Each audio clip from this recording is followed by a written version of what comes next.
విభజించుచు దూరుచున్నది వాక్యమన్నది.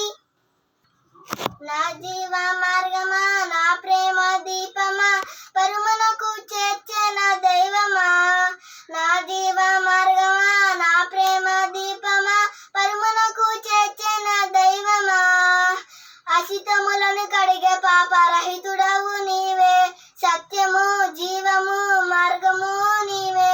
అసితములను కడిగే పాపరహితుడవు నీవే, సత్యము జీవము మార్గము నీవే. వాక్యమన్నది పవిత్రమైనది, కీళ్లను మూర్ఖులు విభజించుచు దూరుచున్నది వాక్యమన్నది.